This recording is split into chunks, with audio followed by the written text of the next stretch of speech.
résister. Le vent et la trompette, permets-moi de résister.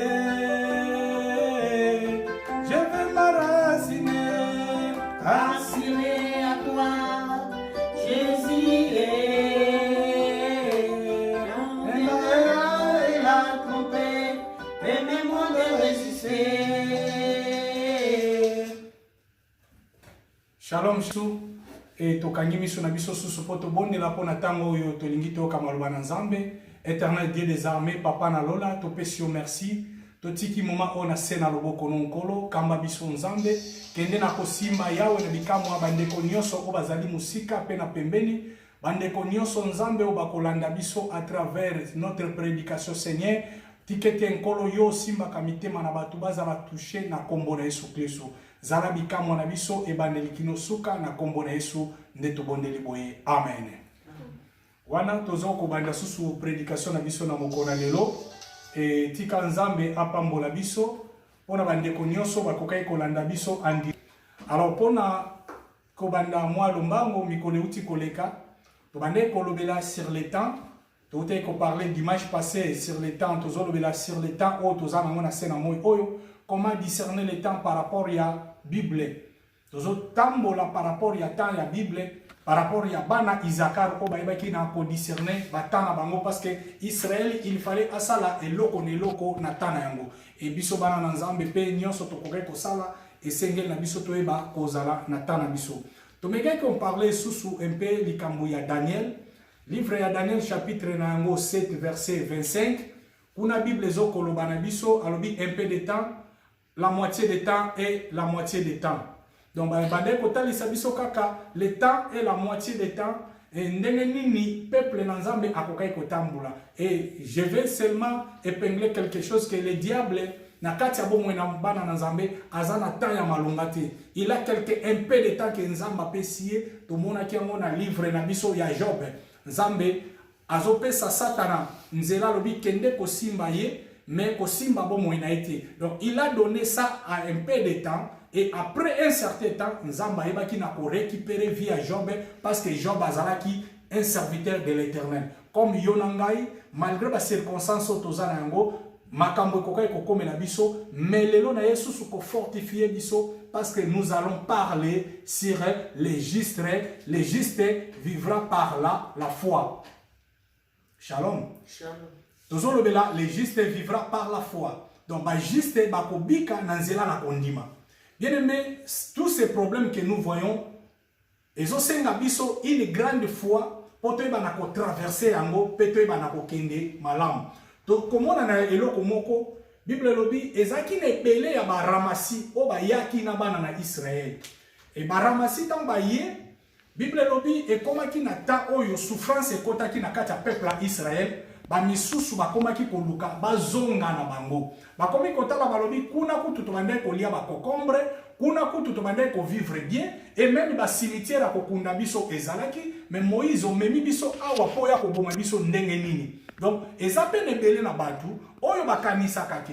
Kondimela Yesu lokola mokonzi pe mobikisi, ma problème na vie sili. Alors, kutansu na problème te. Ok, le problème existe na katia vie chrétienne. Ce que nous voyons aussi, eza déjà planifié par rapport ya plan ya Nzambe.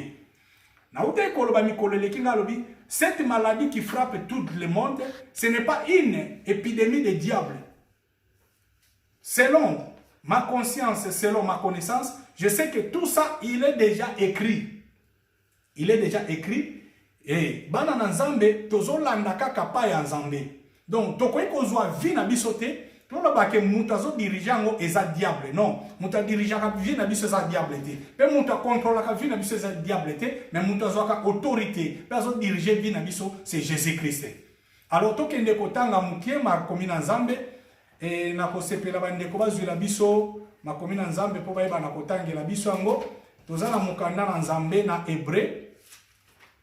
Hébreu chapitre 10 tozape na mukanda na Romains chapitre na yango 3 verset na yango 26 ona kozwa liboso yango na kotanga totangi na mukanda na Romains Bible lobi mais maintenant sans la foi est manifestée la justice de Dieu, à laquelle rendant témoignage la loi et les prophètes. Justice de Dieu par la foi en Jésus-Christ pour tous ceux qui croient, il n'y a point de distinction, car tous sont péchés sont privés de la gloire de Dieu. Dans verset 24, Bible le dit, et ils sont gratuitement justifiés par la grâce, par les moyens de la rédemption qui est en Jésus-Christ. C'est verset Nabiso Yamutu, verset 28. Bible le dit, car nous pensons que l'homme est justifié par la foi, sans les œuvres de la loi. Amen. Alors, toujours le bela sur la foi. Dans verset 5, 5 chapitre 1er, verset 8, Romains chapitre 5, verset 1. Étant donc justifiés par la foi, nous avons la paix avec Dieu par notre Seigneur Jésus-Christ. Verset 8. Mais Dieu prouve son amour envers nous en ce que lorsque nous étions encore des pécheurs, Christ est mort pour nous. Donc nous comprenons quelque chose dans le verset Oyo.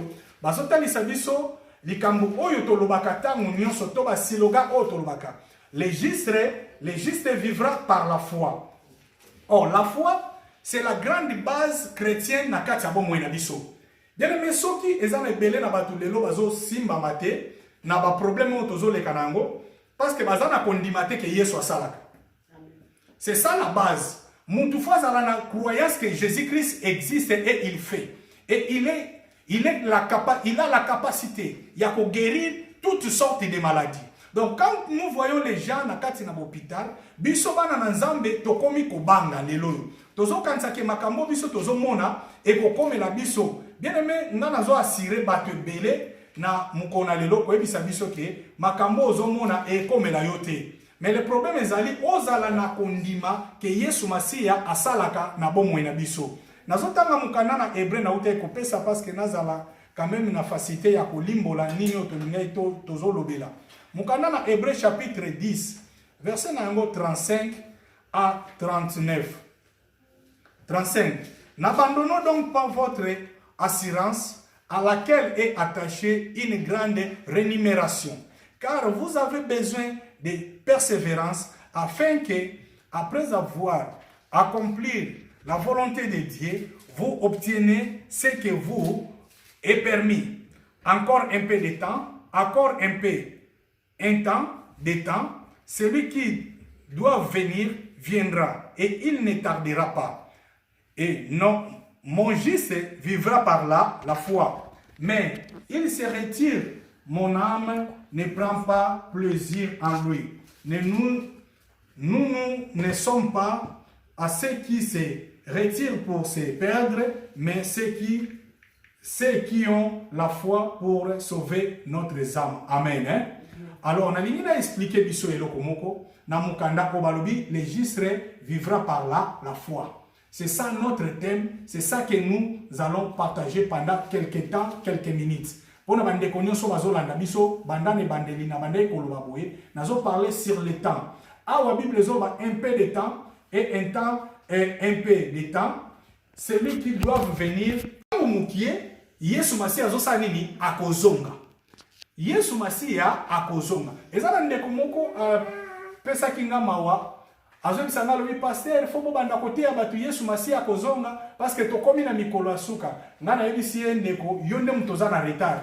Parce que cet enseignement à Jésus-Christ, toté à Kambo chaque jour. Le matin, midi, soir, et nous répétons ça, que Jésus-Christ viendra. Mais il y a des gens jusqu'à présent, bazvandi na distraction. Et tant bazo mona makambo épidémie, tant bazo mona maladie, bazo sutuka. Or, moi na nzambe, azo sutuka te na makambo nyos.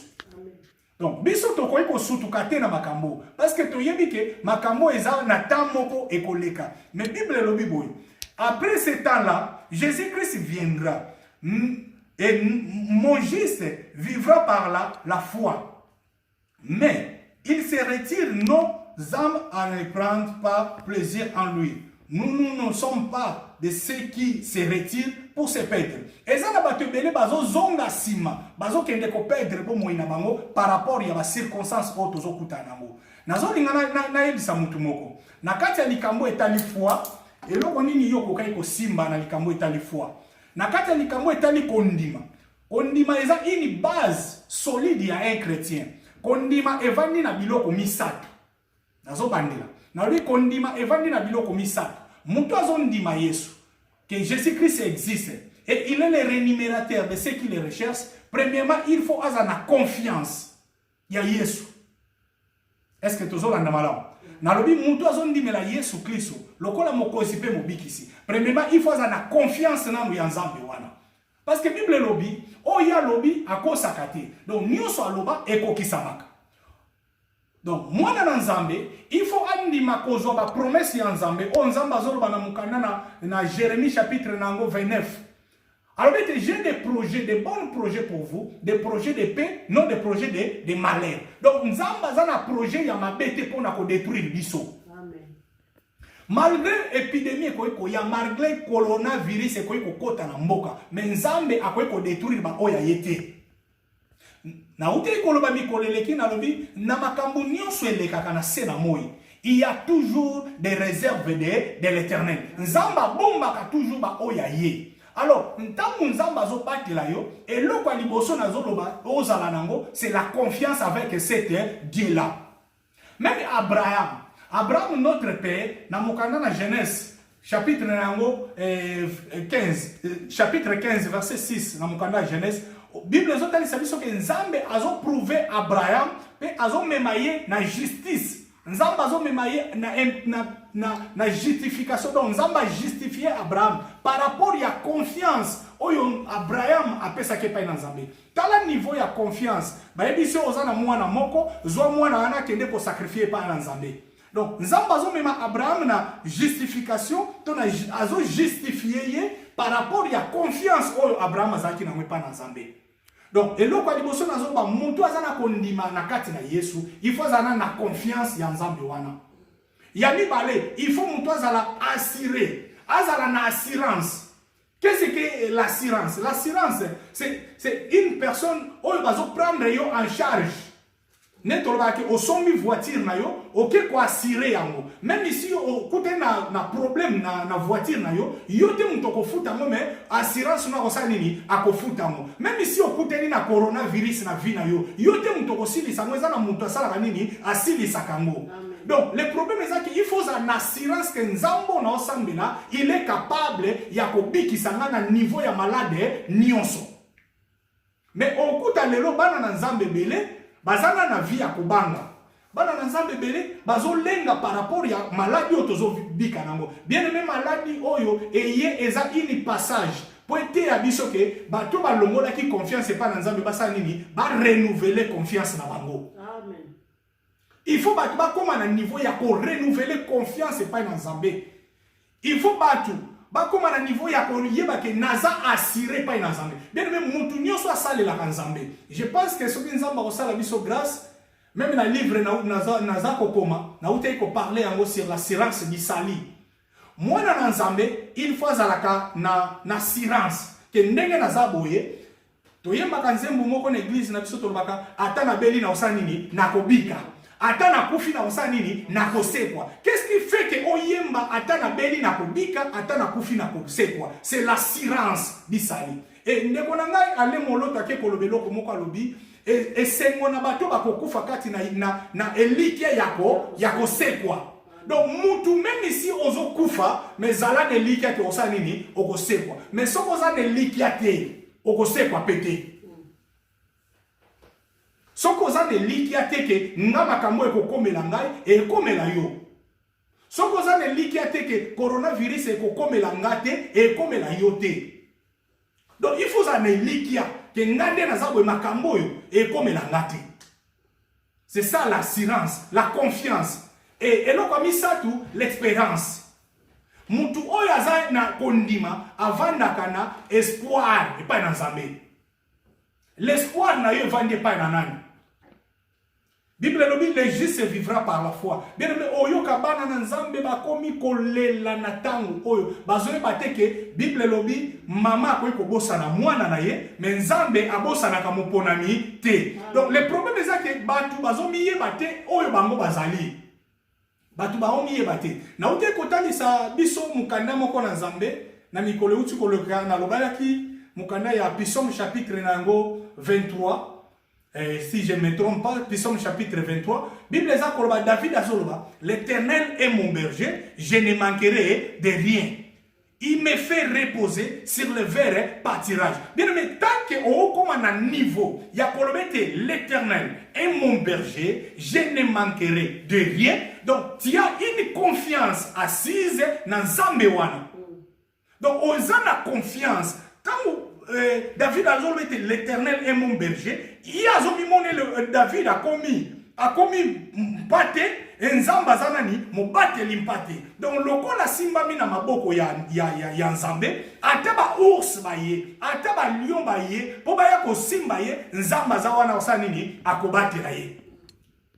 Bien aimé Israël tangu Israël a koti na boumbu Bible lobi na ngai mutu amemaki bango na nzela na boumbu ezaki Joseph na nzela na Joseph Israël baye na nzela na Jacob bango nyonso baye kotekama ya Joseph na kati na Israël na kati na boumbu epa bandeko na ye nde Joseph akomi mokonzi toyebi histoire wana malamu toza penza na ta ya kobetango mingi makasi te. Mais Bible lobi boye na mukana ya Genèse chapitre 50 Genèse chapitre 50 je pense verset 24 Bible lobi boye tangu Joseph azokufa. Azoyebisa bandeko na ye ke nga nazokufa mais nzoto na ngai ekotikala na mboko te. Il prophétise une chose. Et là on est dans le même biso ba na nzambe to comprendre. Joseph tangu azoyebisa bango, il avait la vision que Dieu a visité Israël. Et un jour bakotikala ka bongo te. Et nzambe wana aosanini akokokisa onyo sasaki nini alobaki na kati na Joseph.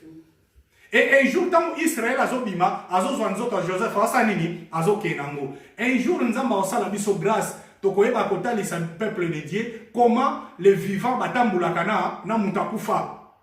Pour nini Israël ba memakanzoto a Joseph.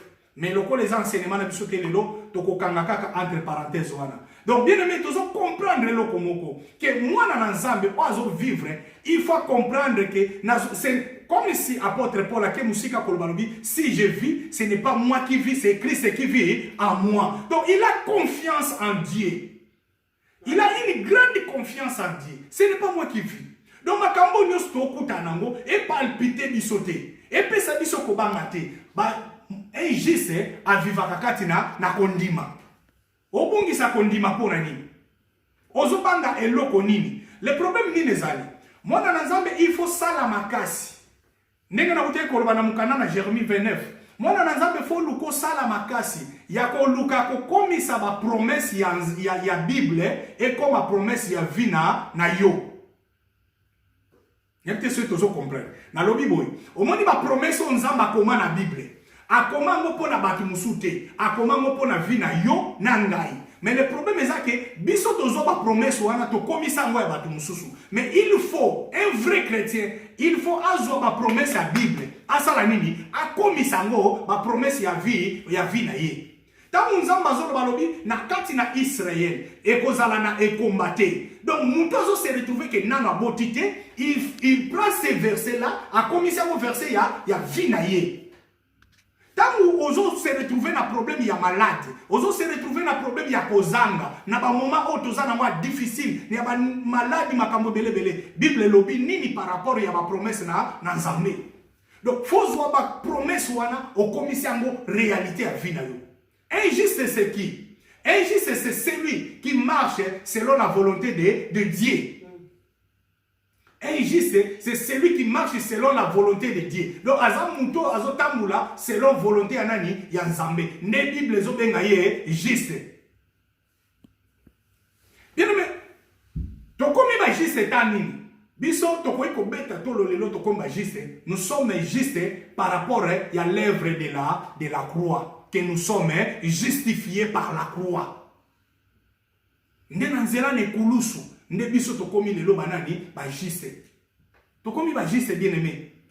Tout ça va juste par rapport à l'œuvre de la croix. C'est la croix qui nous a donné cette grâce de devenir des justes. Et nous avons cette grâce-là de vivre selon la foi en Jésus-Christ.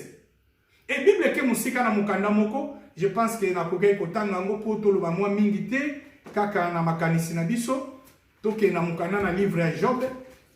Job chapitre 14, verset nango 8 Bible lobi, to banana 7. Dans verset 7 Bible lobi boy. Un arbre a de l'espérance quand on le coupe et il repousse et il produit encore des rejetons. Quand sa racine a vieilli dans la terre, quand son tronc met dans la poussière, il verdicte à l'approche de l'eau, il pousse des branches comme une jeune plante. Job azoloba na mukanda na Nzambe, Job azoloba ete mwana na Nzambe aza lokola nzete oyo ezobota pembeni na mai. Atako bakati nzete wana, mais soki misise eza nanu elike eza nini ezali. Ata bakati nzete bien-aimé, mais soki misise ezali, Bible lobi akobota lisusu ba plante lokola nzete ya nini ya sika. Ata ba problème, ata mikakatano, ata maladi, mais elike na biso evandi pa nani, evandi pa na Yesu. Le problème ezali, et biso lelo tozo se retrouver, toza lokola ba nzete, mais o evandi pembeni ya mai te. Le problème est là, aux anzete, mon vandi pembeni ya maïté. Or, nzete, faut vendre pembeni na mai.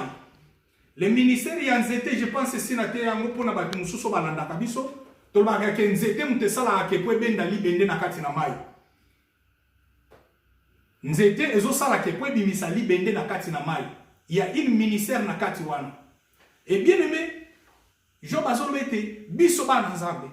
Tozali na expérience o tovandisi yango likolo na Yesu Kristo. Donc tant que tozo vivre na se na moi, tant que likolo na se ezananu, mwana Nzamba perdre espérance na ye ezate. Ko bungi se likiate pona makambo maladi oyo. Ko bungi se likiate bien-aimé. Na eko fortifier biso ko biso que nous sommes des justes et nous vivons pas selon les gens de ce monde.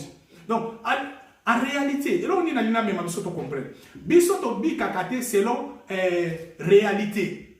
Un enfant de Dieu, il ne vit pas selon la réalité de ce monde. Mais un enfant de Dieu, il vit selon la vérité de la parole de Dieu. Donc, biso tozo vivre par rapport à la vérité, il y a oye l'obama. Il y a mon Christ abandé kozongi sabat kolobake. En vérité, je vous le dis. Tant que tu vas tali ça est la réalité. Il y a ma kambo bango basala. Il y a le bina bango réalité te ngana zo sabino nini vérité. Donc, ce qui est écrit, c'est ça notre vie. Notre vie, ce n'est pas une brouillon. Notre vie, il est déjà écrit. Donc, biso ndenge to vivaka boye, bon moi na biso nyonso bandeli na roti suka na ngoti ba salini ba koma yango. Mais seulement ozwa vie na yo, okokisa ngo par rapport ya ba pensée ya nani ya Nzambe. Ne okokoma injuste pe okovivre par rapport à nini ya kondima. Bien aimé, moi qui vous apprêche aujourd'hui sur la foi, nazo lingana mema biso to comprendre dimension ya kondima. Bien aimé, soki olingi ondimela Nzambe malamu. Biloko mibale okoyi kolongola na vie na yo. Ondimela Nzambe bien makasi, longola biloko mibale. Ya liboso olongola sentiment na kati ya vie na yo.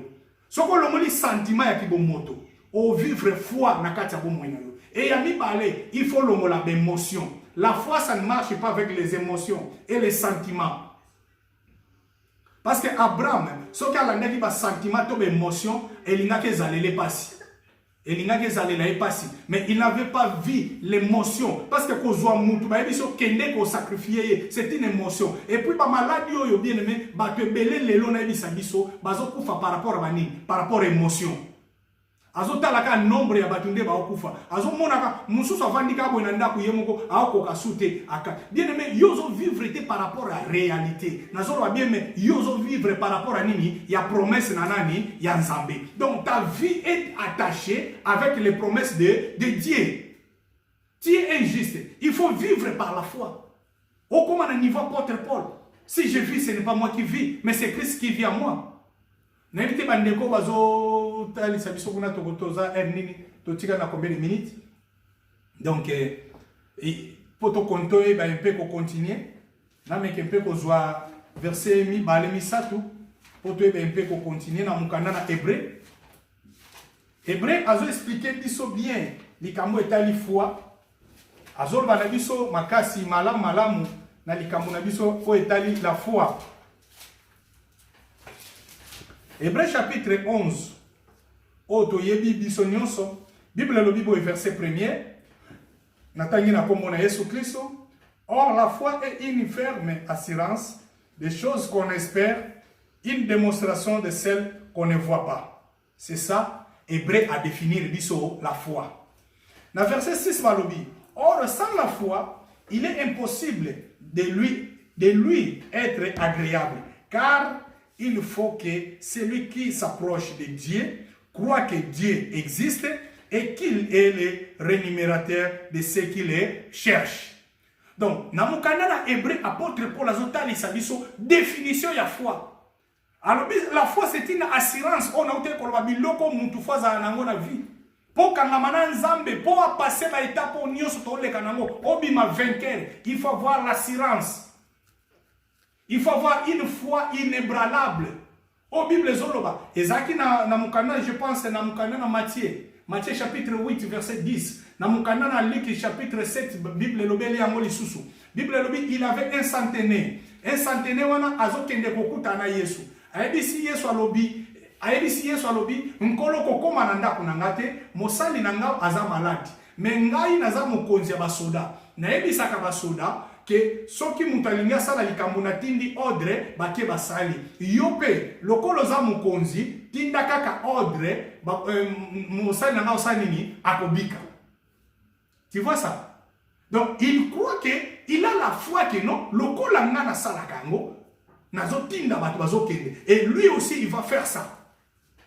Mais soki ndeko bazo benga centenaire asali yango, pourquoi pas yo ozana elikia wana?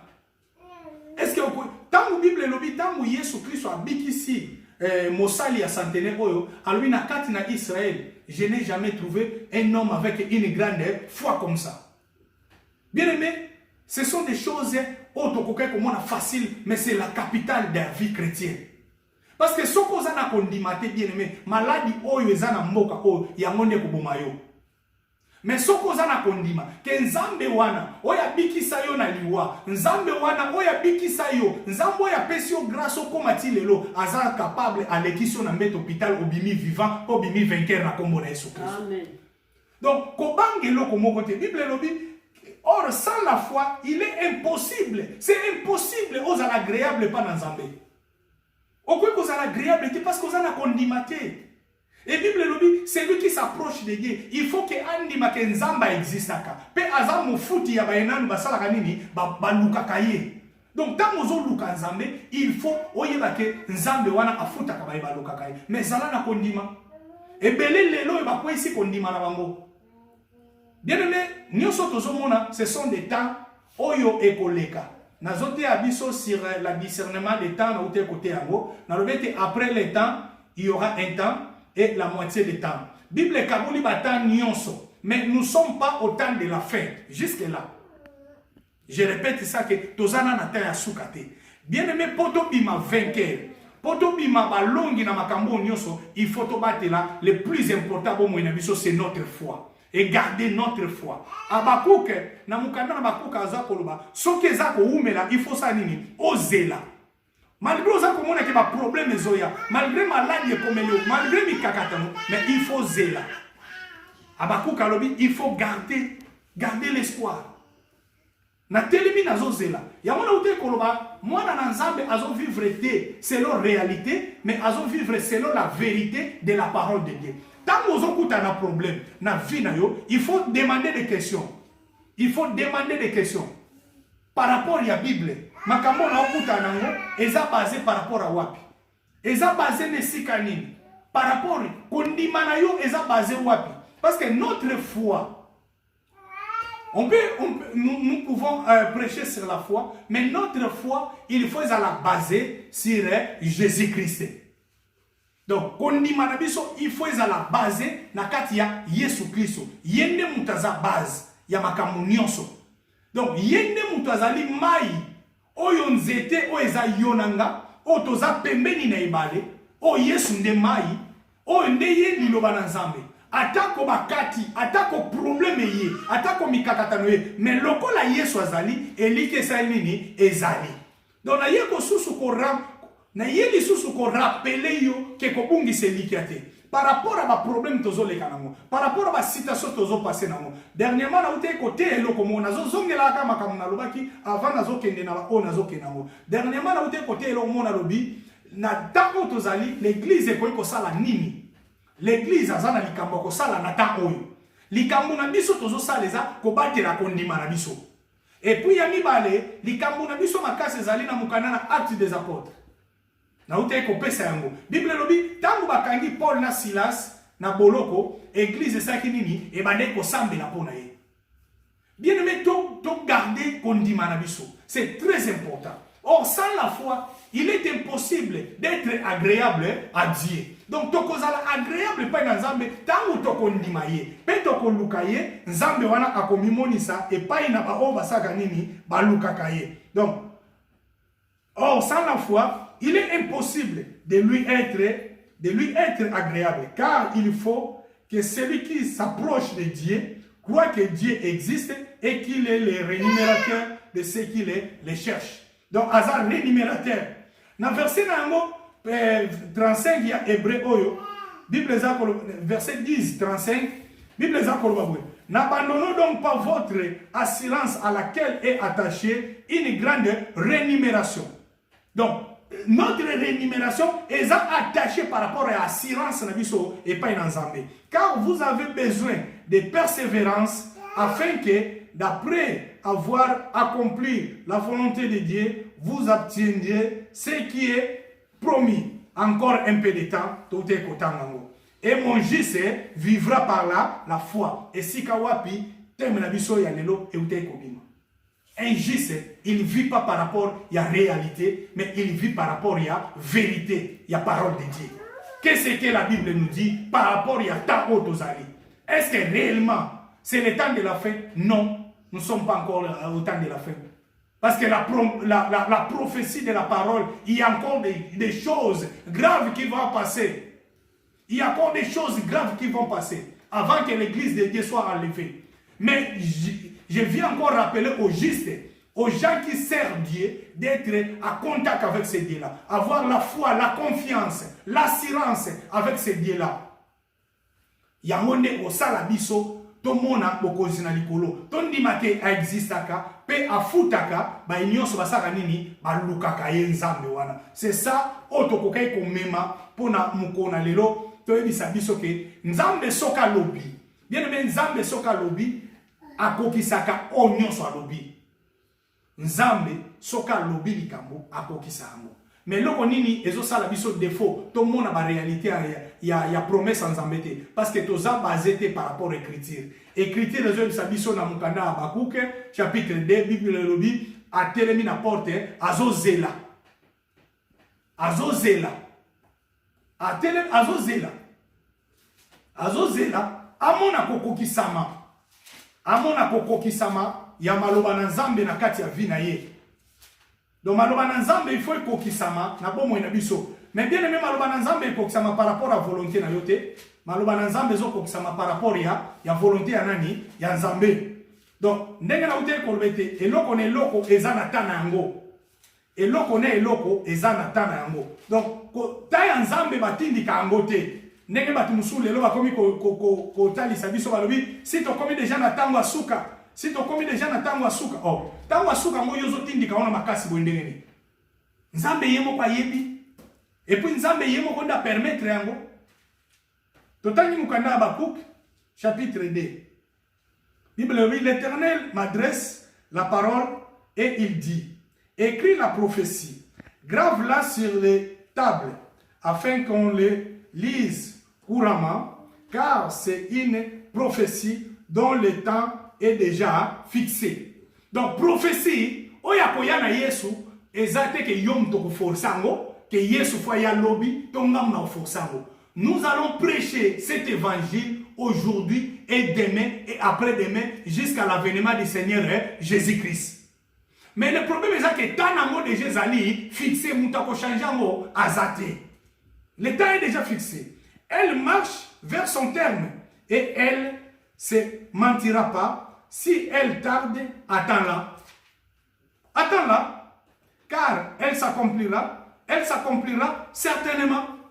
Parce que ekoko kisama, pe ekoko kisama. Que Yesu Masia osanini akozonga. Mais nous allons passer des moments difficiles. Nous allons passer des moments difficiles. Comme j'avais prêché. Nous allons passer des moments difficiles. Mais c'est un temps où on a bongisi. Mais nous les JC, nous allons vivre ces temps-là par la foi que nous sommes vainqueurs. Et nous sommes vainqueurs parce qu'il y a quelqu'un qui est mort à la croix pour nous. C'est ça que nous sommes vainqueurs. Donc, toko leka, peto bimi balongi. Na moment où il y a confinement, na moment où il y a épidémie, na moment où il y a pandémie, oyo, bien aimé toko bima balongi par rapport ya kondima na ipa ina Nzambe. Donc, tokanga na kondima na biso. To poussa lisu makanisi na biso musikate. Ko bimisa makanisi no musikate. Mais zoa makanisi na yo, zongi c'est pas dans Nzambe. Je sais qu'il y a des gens qui manquent à manger, qui manquent à boire, qui manquent beaucoup de choses. Azoza akufeli bandeko. Zongi sa elike pas na Yesu. Prophétie en Nzambe eko sakate. Onyo son Nzamba loba pona yo. Soko za na promesse en Nzambe. Nazo promettre yo que on Nzamba loba pona yo, bien aimé okokufa te. Même si cette parole et se retrouver dans un hôpital et se retrouver dans ndako za maladie, okokufa te parce que prophétie en Nzambe eza likola vi na yo. Amen. Parce que la Bible lobi, on y a la prophétie en Nzambe akufa kate kino amona prophétie sa nini ekokisama. Amen. Tangu Nzambe azoyebisa Joseph azolobeke nzoto na yo yebisa peuple ya Israël nzoto na ekobima Israël ebele babotamaki na mte. Et tangu Nzambe azoyebisa Abraham ke nakokomisa libota na yo munene Abraham longwa na mboka na yo Abraham alongwaki na mboka na ye par rapport ya nini ya prophétie en Nzambe. Mais prophétie en Nzambe ekosaka te bien aimé. Mutu nyonso aza na prophétie en Nzambe. Mwana na Nzambe aza na elaka Nzambe akokufa te kino prophétie en Nzambe sa nini ekokisama na vie na ye. Batela kondima na yo, simba kondima na yo bien aimé, ko bungisa eliki ate Yesu Masia aza elongo na biso. Ato zangi, ato kufeli, ata mikakatano, yeba ke Yesu Masia atika ba oya yete. Na lingina yebisa mutu moko, na pokwa susu na lelo, biso batoto zole na Nzamba tikingai, Nzamba bua kingai, maladi mikakatano kozanga to ba problème oto zo vivre na ta oto zali. Batela kondima bien aimé.